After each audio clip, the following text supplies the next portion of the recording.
नमस्कार केबे केबे एमिति इलेक्ट्रिकल सर्किट सामनाकू आसे जहाकू देखिले लागे बापरे एहाकू बुझिबा पूरा असंभव तबे आजी आमे सही जटिलताकू पूरा सहज करिदेबा आउ एथिपाई आमे बुझिबा किरचॉफकं दुईटी जबरदस्त नियम जहा पूरा आधुनिक इलेक्ट्रॉनिक्स रा मूलोदुआ। अच्छा सरल सर्किट पाई तो ओम का नियम एकदम ठीक ठाक काम करे किंतु भाबंतु तो जेतेबेले बहुत सारा तार आउ उपकरण मिसी गोटे जटिल जाल भली तैयारी करंती सेतेबेले कौन हुए सेठी ओम का नियम एकाकी आउ काम दिएनी आउ आमको दरकार पड़े गोटे अधिक शक्तिशाली उपकरणर। तेबे एही समस्यार समाधान पाई 19 शताब्दी रे वैज्ञानिक गुस्ताफ किरचॉफ आगुकू आसिले आउ से देले दुईटी मौलिक नियम जानिछंती एही नियमगुड़िक एते मौलिक आउ एते प्रभावशाली जे आजी भी प्रत्येक इलेक्ट्रिकल इंजीनियरंक पई एहा एकदम जरूरी। तांकर एई दुईटे नियम परस्परर परिपूरक। देखंतु प्रथम नियम जहाकू आमे केसीएल कहू ताहा करेंट माने विद्युत प्रवाह उपरे फोकस करे आउ द्वितीय नियम केवीएल से फोकस करे वोल्टेज माने विद्युत शक्ति उपरे आउ ए दुईटा को मिसेई देले आमे जे कोनोसी जटिल सर्किट को भी विश्लेषण करि परिबा। चलंतु आगे प्रथम नियमरू आरंभ करिबा। एहा हेउछि किरचॉफ का करेंट नियम बा केसीएल। एही नियमटी गोटे सर्किटर जंक्शन बा नोड उपरे ही ध्यान दिए। जंक्शन माने कौन माने एमिति गोटे पॉइंट जोंठी दुई बा ताठू अधिक तार आसी एकाठी मिसी थांती। तेबे केसीएल रो मूल कथाटा कौन एहा हेउछि चार्ज रो संरक्षण नियम। सीधा कथारे कहिले गोटे जंक्शन रे विद्युत ना हठात तैयारी ही पारिबो ना नष्ट होई पारिबो। एहा एकदम सीधा हिसाब जेतिकी इलेक्ट्रॉन भीतर को आसीबे ठीक सेतिकी ही बाहर को जिबे। गोटिए भी चार्ज एपट सेपट हेबार नाही कि बाटरे कुआरे हजि जिबार नाही। एहाकू बुझिबार सबुठू सहज उपाय हेउछि पानी पाइप। भाबिनियंतु सर्किटर तारगुड़िक हेउछि पाइप आउ करेंट हेउछि पानी। एबे जोंठी अनेक गुड़िए पाइप मिसुछंती जहाकी आमर जंक्शन सेठारे जेतिकी पानी भीतर को आसीबो ठीक सेतिकी पानी ही अलगा अलगा पाइप दे बाहर को जिबो। किछि भी पानी हठात गायब हो जिबोनी। एई उदाहरण को टिके देखंतु एठी बाम पटो जेतिकी करेंट आसुछि ताहार मोट परिमाण डाहाण पटको जाउथिबा करेंटर मोट परिमाण सहित सबुबेले समान रहिबो। एहा गोटे सरल संतुलनर नियम जहा भीतर को आसिला ताहा ही बाहर को गला बस। एबे एही कथाकू आउ गोटे गाणितिक उपाय रे भी कुहा जाई पारे।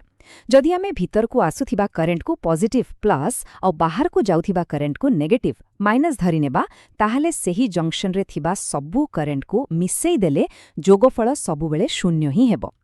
देखिले त नियम सेई गोटिए केवल देखिबार दृष्टिकोण टिके अलगा। चलंतु एबे आमे गोटिए बिंदु बा जंक्शन रु आगुको बढ़ी पूरा यात्राटाकू देखिबा। किरचॉफकंक द्वितीय नियम जहाकू आमे वोल्टेज नियम बा केवीएल बोली कहू एहा कोनोसी गोटिए पॉइंट उपरे नुहे बरम गोटिए संपूर्ण बंद रास्ता बा लूप उपरे फोकस करे। एही नियमटी पूरा पूरी शक्ति संरक्षण नियम उपरे आधारित। भाबंतु तो गोटे बैटरी चार्ज गुड़ी को शक्ति दे पहाड़ ऊपर को पठाउछि तापरे से चार्ज गुड़ी को पूरा लूप बुलिकी तळको आसिला बेले बल्ब किंबा रेजिस्टर पाखरे निजर सबु शक्ति खर्च करि देउछंती। तेणु जेतिकी शक्ति मिलिथिला ठीक सेतिकी ही खर्च हैला किछि कम नुहे किछि बेसी नुहे।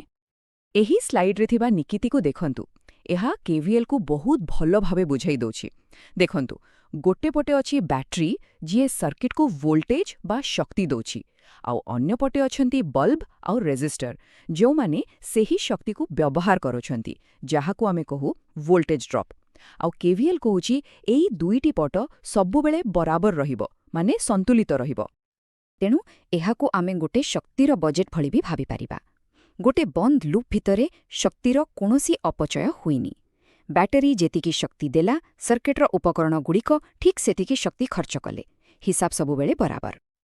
एही उदाहरण रे एहा पूरा स्पष्ट होई जाउछि। बाम पटे थिबा बैटरी गुड़िक हेउछंती वोल्टेज रो उत्स आउ डाहाण पटे थिबा रेजिस्टर गुड़िक हेउछंती सेही जागा जोंठी वोल्टेज ड्रॉप हेउछि बा शक्ति खर्च हेउछि। आउ केवीएल अनुसारे एही दुई पटर मोट वोल्टेज सबुबेले समान ही रहिबो। ठीक जेमिति केसीएल चार्जर संरक्षण कथा कहूतिला सेमिति केवीएल शक्तिर संरक्षण कथा कहूछि। गोटे सर्किट लूप हेउछि एक बंद व्यवस्था। एथिरे शक्ति निजे निजे तैयारी होई पारिबनी कि नष्ट होई पारिबनी କେବଳ ଗୋଟିଏ ରୂପରୁ ଆଉ ଗୋଟିଏ ରୂପକୁ ବଦଳି ପାରିବ। ଚାଲନ୍ତୁ ଏବେ ଉଭୟ ନିୟମକୁ ପାଖାପାଖି ରଖି ଦେଖିବା, ଯାହାଫଳରେ ଗୋଟେ ସ୍ପଷ୍ଟ ତୁଳନା ହୋଇପାରିବ। ତାହେଲେ ଏଇ ଦୁଇଟା ନିୟମ ଭିତରେ ମୁଖ୍ୟ ଫରକ କ'ଣ? ଆସନ୍ତୁ ଏହାକୁ ଏକଦମ ସହଜରେ ମନେ ରଖିବା। ଦେଖନ୍ତୁ, କେସିଏଲ୍ ହେଉଛି ଗୋଟିଏ ପଏଣ୍ଟ ବା ଜଙ୍କସନ୍ର କଥା। ଏହା ଖାଲି କରେଣ୍ଟର ପ୍ରବାହକୁ ଦେଖେ, କିନ୍ତୁ କେଭିଏଲ୍ ସେ ଗୋଟା ପଏଣ୍ଟରେ ଅଟକି ଯାଏନି, ସେ ପୁରା ରାସ୍ତା ବା ଲୁପ୍ର କଥା କହେ, ଆଉ ଶକ୍ତି ବା ଭୋଲ୍ଟେଜର ହିସାବ କିତାବ ରଖେ, ଗୋଟେ ପଏଣ୍ଟ ପାଇଁ ଆଉ ଗୋଟେ ପୁରା ରାସ୍ତା ପାଇଁ। ବାସ୍ ଏତିକି। ଶେଷରେ କହିବାକୁ ଗଲେ ଏଇ ଦୁଇଟି ନିୟମ ଖାଲି କିଛି ଗାଣିତିକ ସୂତ୍ର ନୁହେଁ, ଏହା ପ୍ରକୃତିର ଗୋଟେ ବହୁତ ବଡ଼ ନିୟମକୁ ଦର୍ଶାଏ। କୌଣସି ବି ଜିନିଷ ଶୂନ୍ୟରୁ ଆସେନି କିମ୍ବା ଶୂନ୍ୟରେ ମିଳେଇ ଯାଏନି, ଆଉ ଏହି ସରଳ ସିଦ୍ଧାନ୍ତ ହିଁ ଆମକୁ ସବୁଠୁ ଜଟିଳ ଇଲେକ୍ଟ୍ରୋନିକ୍ ସର୍କିଟ୍କୁ ବୁଝିବାରେ ସାହାଯ୍ୟ କରେ।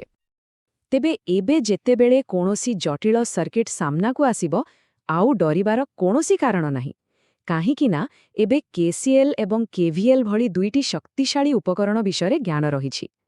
ଏହି ନିୟମଗୁଡ଼ିକୁ ବ୍ୟବହାର କରି ଯେକୌଣସି ସର୍କିଟ୍ର ରହସ୍ୟକୁ ବି ଉନ୍ମୋଚନ କରାଯାଇପାରିବ।